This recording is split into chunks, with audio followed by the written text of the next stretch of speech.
5절에 있는 말씀, 하나님은 한 분이시요 또 하나님과 사람 사이에 중보도 한 분이시니 그 사람이신 그리스도 예수라 말씀했습니다. 그래서 오늘 제목은 우리의 중보자라는 제목으로 함께 말씀을 나누겠습니다.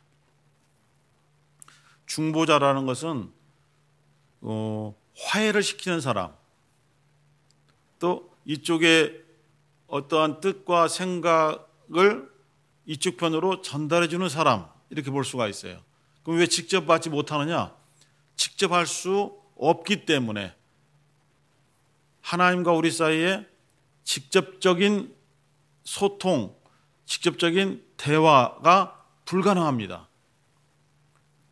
그래서 하나님과 우리 사이에 중간에 화해시켜주는 분, 또 우리의 뜻을, 우리의 기도를 하나님께 전달해주는 분, 그분이 바로 중보자이시고 하나님의 뜻을 또한 우리에게 전달해주는 분, 그분이 바로 중보자이신데 곧 사람이신 그리스도 예수라 말씀하고 있습니다. 물론 우리가 예수를 알지 못하고 예수를 믿지 않았을 때에는 죄인 그대로 있습니다. 그러므로 죄인은 하나님과 사귈 수가 없죠. 하나님과 대화를 할 수 없습니다. 왜냐하면 하나님은 죄를 가진 사람하고 대면하지 않기 때문입니다. 후에 그 죄를 가지고 있는 사람은 반드시 심판해서 영원한 불못에 넣어서 형벌을 하실 것입니다. 그런데 우리는 예수 그리스도를 믿고 예수 그리스도의 피로써 속죄받았잖아요. 그래서 하나님을 아버지라 부르게 된 하나님의 자녀가 되었습니다. 그러면 우리는 죄에서 벗어났고 하나님을 아버지라 부르는 하나님의 자녀가 되었으니 우리에겐 더 이상 중보자가 필요 없는 것이 아니냐, 중보자가 없어도 되는 것이 아니냐라고 생각할 수 있어요. 하지만 여전히 예수 그리스도를 믿음으로써 속죄받고 하나님의 자녀가 되고 구원을 받았다 할지라도 하나님은 우리와 직접적으로 소통하지 않으시는 거예요. 사람들이 오해를 많이 하거든요. 하나님의 직통 계시 받았다 이런 사람들도 많이 있어요. 예수 그리스도를 거치지 않고 하나님 아버지께서 직접적으로 자기의 직통으로 계시를 주셨다는 거예요. 그것이 성경에는 없어요. 그것을 주장하면서 다녀요.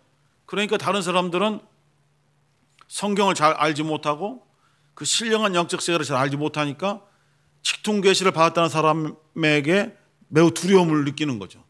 그 사람이 내가 하나님께 직통 계시를 받았는데 하나님이 이렇게 하라고 나에게 말씀하셨어 하면은 모든 사람들이 반박을 못하는 거예요.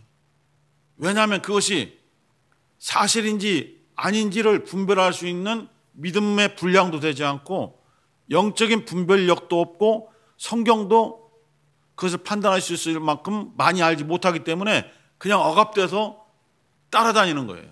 그러면 그 교회는 무너져 버리는 것이죠. 하나님의 말씀이 선포되고 그 말씀대로 순종하며 말씀 안에서 모든 것이 이루어져야 되는데 하나님의 말씀이 성경을 무시해버리고 직통 계시 받았다라는 그 신령한 사람의 주장에 따라서 교회가 좌지우지 되면 완전히 무너지는 거예요. 원수가 그것을 노리는 거죠. 구약에서는 믿음의 조상이라고 불려지는 아브라함이 어떤 중보자 역할을 하는 거예요. 창세기 17장, 16장 이쪽에 보면은 세 명의 사람이 아브라함의 집에 나타나잖아요. 후에 이제 그 세 명의 사람이 세 명의 천사로 밝혀져 있지만 하나는 여호와의 사자고 다른 두 천사는 소돔성을 멸망시킨 천사로 그 뒤에 나오지만은 아브라함이 보았을 때는 사람의 모습으로 보이기 때문에 천사인지 누군지 알 수 없는 거예요. 하지만 나그네들을 섬겨야 된다라는 그런 마음이 있기 때문에 그냥 우리 집을 지나가지 마시고 우리 집에서 좀 씻으시고 또 우리가 음식을 준비할 테니 기다렸다가 음식을 드시고 우리 가정을 위해서도 축복해 주시고 그렇게 떠나가십시오 라고 하면서 이제 그 세 사람을 모신 것이죠. 그런데 나중에 보니까 그 세 사람이 평범한 나그네도 아니고 평범한 선지자도 아니고 바로 하나님의 뜻을 전하러 온 하나님의 천사들이었다는 것이죠. 그런데 이 세 천사 중에서 두 천사가 정말 타락할 대로 타락한 소돔을 멸망하러 가잖아요. 그때 아브라함이 그 자기 앞에 선 성경이 여호와로 되어 있지만은 하나님을 대리하는, 하나님을 대신 그 하나님의 말씀을 뜻한 것을 나타내주는 하나님의 천사인 여호와의 사자잖아요.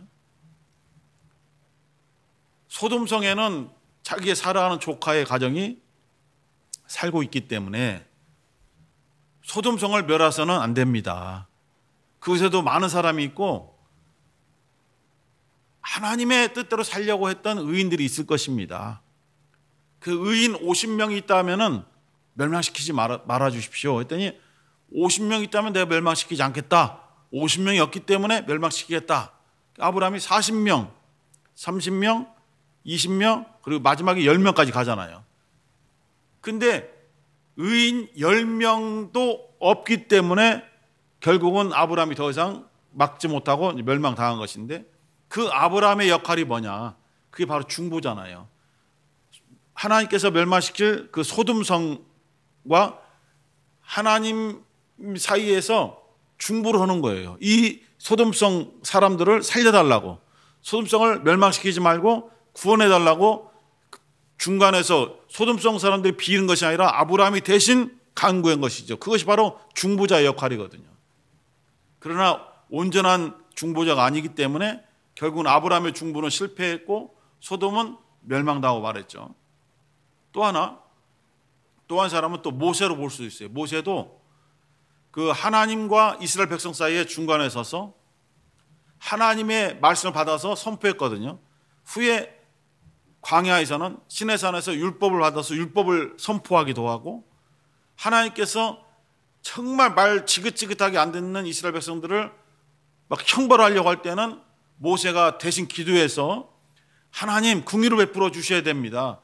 이렇게 다 멸망시키시면 안 됩니다라고 이 백성들을 대신해서 기도함으로써 하나님의 진노를 가라앉히기도 했단 말입니다. 그 역할이 바로 중보자 역할이죠. 그리고 그 후로 갈수록 많은 선지자들이 나타나서 하나님과 사람 사이에 중보자 역할을 한 것이에요. 화해시키려고. 그리고 제사장들은 짐승의 피를 하나님께 드림으로써 백성들에게 내릴 진노를 막으려고 몸부림을 쳤던 중보자 역할을 한 것이에요. 제사장도 중보자 역할, 선지자들도 중보자 역할을 했으나 그들도 온전한 사람이 아니기 때문에, 온전한 중보자가 아니기 때문에 결국은 다 실패하고 만 것이죠. 그런데 신약에 와서 예수 그리스도라는 참 중보자가 오신 거예요. 왜 그가 완벽한 중보자냐? 그는 하나님이시죠. 예수는 하나님이십니다.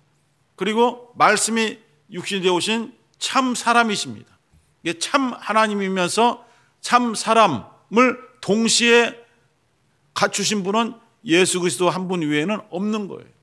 예수만이 하나님의 뜻을 100% 전달할 수 있는 메신저이고 예수만이 사람의 속사정을 하나님께 아뢰어서 온전하게 전해줄 수 있는 또 참 사람의 중보자가 되시는 거예요.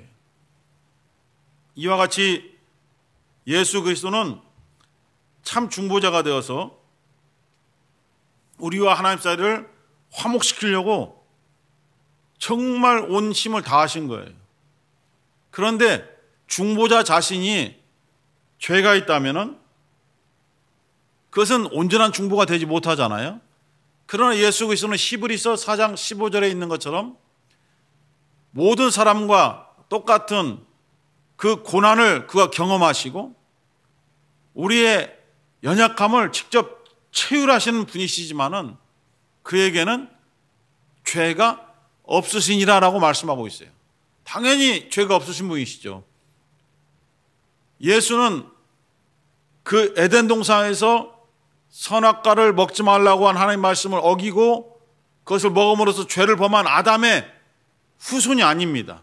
우리는 어느 누구나 인종과 민족 관계없이 모두가 다 아담의 후손이기 때문에 다 죄인이에요. 아담 한 사람으로 말미암아 죄가 세상에 들어왔고 그 죄로 말미암아 사망이 왔다라고 말씀하잖아요. 그래서 모든 사람이 죄를 지었고 모든 사람이 사망에 이르렀느니라 라고 로마서 5장 12절에서 말씀을 하고 계신데, 예수는 아담의 후손이 아니기 때문에 아담의 죄에서 자유로운 분이세요. 그는 말씀이 육신이 되어 오신 분이에요. 하나님 품에서 나오신 분이에요. 그러므로 죄가 없어요. 그가 사람으로 오셨기 때문에 우리의 연약함을 직접 대신 감당하시면서 온전한 중보자의 역할을 감당하실 수 있었던 것입니다. 하나님 앞에 온전한 제사를 드리기 위해서는 제사를 드리는 제사장이 필요하고 하나님께 드릴 제물이 필요합니다. 그런데 구약에서 보면은 아론의 후손들이 그 대를 이어서 계속 대제사장의 직분을 감당했거든요. 레위인 중에서도 그 아론에 속한 그 지파만이, 아론의 직계 후손만이 제사장의 직분을 감당했어요. 하지만 그들이 좀 구별되고 다른 사람들보다는 거룩한 직분을 가졌고 그러한 일을 행했지만은 여전히 아론과 아론의 후손들도 아담의 죄에서 자유하지 못하다는 거예요. 그러므로 그들도 죄인이기 때문에 백성들의 죄를 하나님 앞에 용서해달라고 제사를 드리려면 먼저 자기들의 죄를 용서받기 위해서 자신들의 죄에 대한 피값을 내놓고 용서받은 다음에 그 다음에 백성들의 죄를 또 용서받기 위해서 그 다음 제사를 진행했던 것입니다. 또 하나, 이 대제사장, 구약에 속한 대제사장과 제사장들이 드렸던 제물들은 짐승이잖아요. 짐승의 피를 드린 것이잖아요. 피가 죄를 속할 수 있다라고 하지만은 짐승의 피는 영적인 요소가 없고 영적인 능력이 없습니다.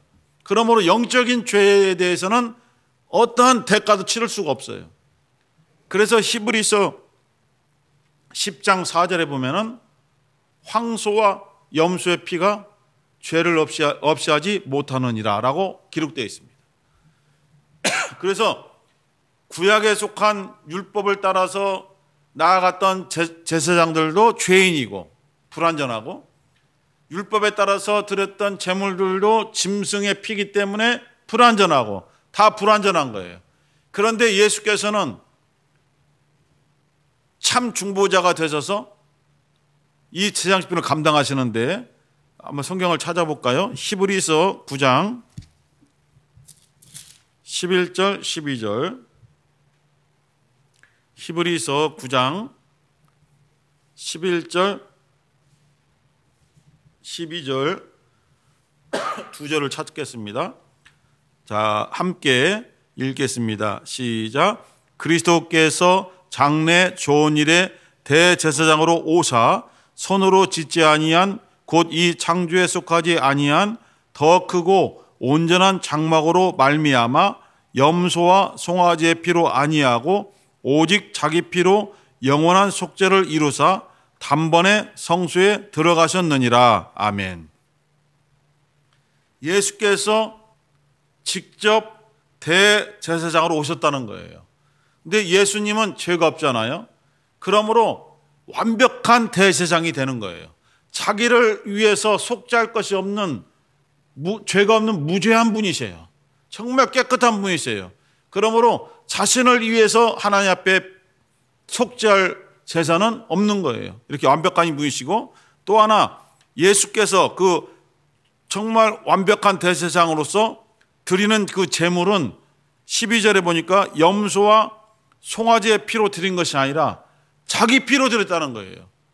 자기 피로 드렸으니까 예수의 피는 영적인 요소와 영적인 능력이 있어서 영적인 죄를 갚을 수 있다 이거예요. 그래서 그 예수의 피를 정말 하나님께 드릴 수 있는 제사장은 없어요. 다 죄인이기 때문에. 그래서 예수께서 직접 대제사장이 되셔갖고 그가 자기의 피로 직접 하나님 앞에 제물을 드린 거예요.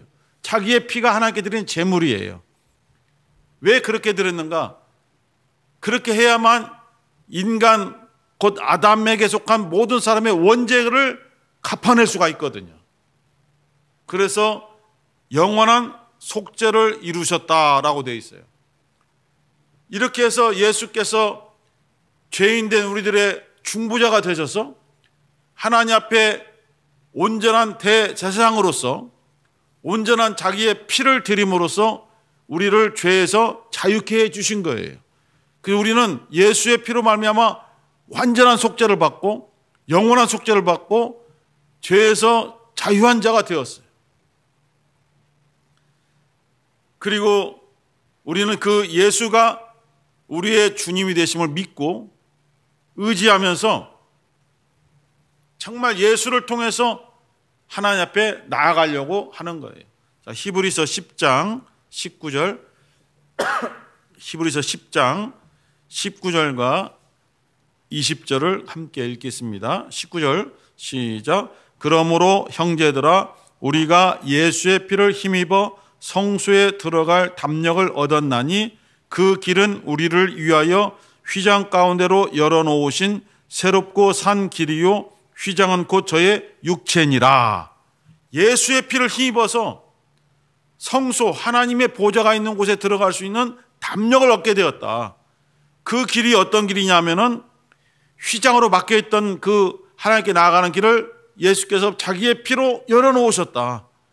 그 길은 새로운 길이었고 구약에는 없는 새로운 길이었고 구약에는 죽은 정말 짐승의 피로 말미암아 열어놓은 길이라면은 바로 예수의 생명으로 열어놓으신 살아있는 길이다.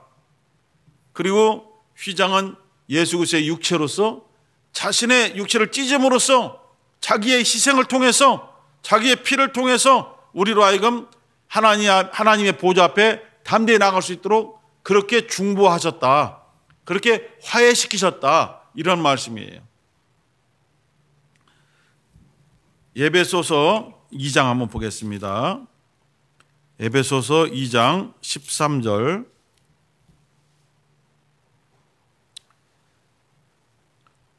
에베소서 2장 13절부터 15절까지 시작. 이제는 전에 멀리 있던 너희가 그리스도 예수 안에서 그리스도의 피로 가까워졌느니라.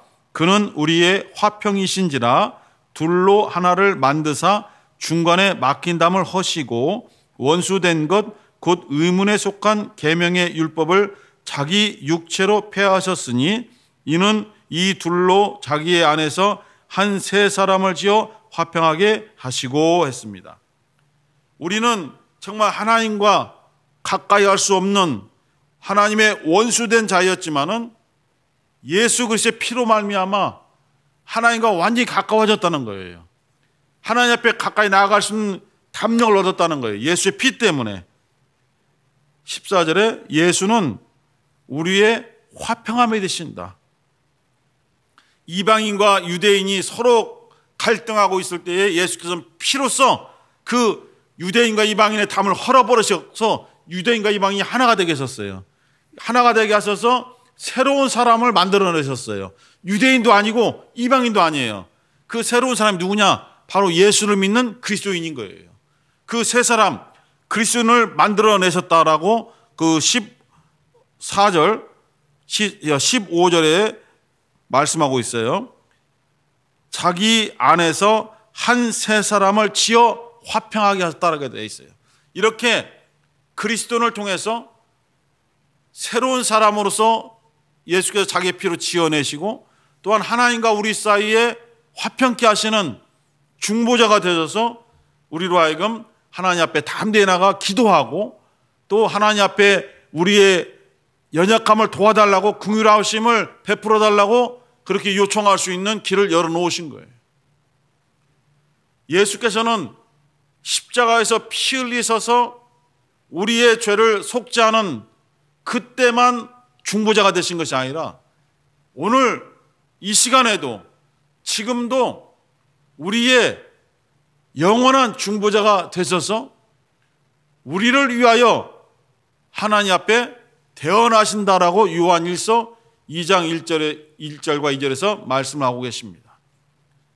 하나님의 우편 보좌에서 우리의 대언자가 되셔서 우리 죄 때문에 정말 하나님 앞에 간절히 화평을 구하시고 하나님 아버지의 긍휼을 구하여서 우리에게 그 긍휼을 전해줄 수 있도록 지금도 중보자 역할을 감당하고 계신 거예요. 그래서 우리가 하나님 앞에 나아가려면, 지금도 나아가려면 하나님과 우리 사이에 중보자가 되시는 예수 그리스도를 의지해야만 하나님께 나아갈 수 있는 거예요. 지금도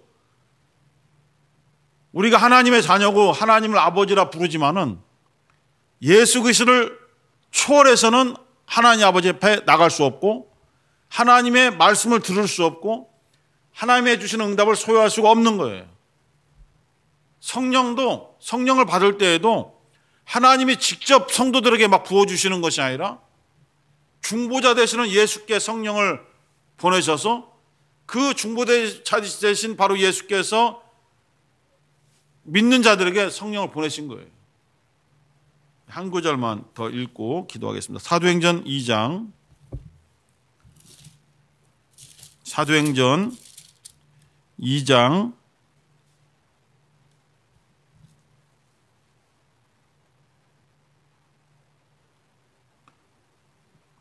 33절, 사도행전 2장 33절. 자, 시작. 하나님이 오른손으로 예수를 높이심에 그가 약속하신 성령을 아버지께 받아서 너희 보고 듣는 이것을 부어주셨느니라. 예수께서 하나님 아버지께로부터 성령을 받아서 우리에게 성령을 부어주셨다 이렇게 말씀하고 있어요. 이와 같이 성령을 받는 것도 하나님과 우리 사이에 있는 중보자 되시는 예수 그리스도를 통해서만 가능한 거예요. 기도도 마찬가지예요. 예수 안에서 기도하는 거예요. 예수 안에 들어가서 기도하지 아니하면은 우리 기도는 하나님 아버지께 상달되지 않아요. 그래서 예수가 우리의 기도의 중보자가 되셔서 정말 우리가 무엇을 기도할지 모를 때에 우리를 대신하여 대언해 주시고 또한 성령께서 예수 그리스도의 모든 것을 증거하시는 성령께서 우리의 연약함을 긍휼히 여겨주시고 친히 우리를 위하여 간구하시느니라 라고 말씀했어요. 이처럼 항상 우리의 중보자가 되시는 예수 그리스도를 철저히 의지하며 나아갈 때에 우리의 믿음은 견고할 수 있고 우리의 심령 속에 하나님이 주시는 생명이 예수를 통해서 계속 공급되는 것입니다. 하나님의 신령한 말씀, 능력의 말씀, 우리에게 생명을 다시 주는, 일으켜주는 그 생명의 말씀이 다 예수 그리스도를 통해서 우리에게 주어지는 거예요. 그 말씀들은 예수 자신의 말씀이 아니라 하나님 아버지께서 주신 말씀을 예수께서 받아서 우리에게 가르쳐 주시고 우리에게 부어주시는 거예요. 바로 하나님과 우리 사이에 중보자가 되시는 예수 그리스도를 철저히 의지하면서 기도하면서 충만함으로 우리가 신앙생활할 때에 온전하게 이 세상의 핍박과 환난과 고난을 능히 이길 수 있는 것입니다. 오늘도 예수 안에서 믿음으로 승리하시고 늘 주의 말씀대로 살아갈 수 있도록 우리의 중보자 되시는 바로 예수를 의지하면서 주 예수여 정말 우리의 심령 속에 하나님 아버지의 사랑이 임할 수 있도록 중보가 되어 주시옵소서. 중보자가 되어 주시옵소서. 우리에게 필요한 긍휼함과 우리에게 필요한 건강함과 우리에게 필요한 물질도 하나님 아버지께 구하여 채워주시옵소서. 중보자 되시는 예수께서 정말 우리를 긍휼히 여겨 주셔서 하나님 아버지께 우리의 필요한 것들을 요청하여 채워주시옵소서. 이렇게 기도하셔서 또 하나님께 또 기도하는 시간을 가지겠습니다. 주여 한번 부르시고 기도하겠습니다. 주여.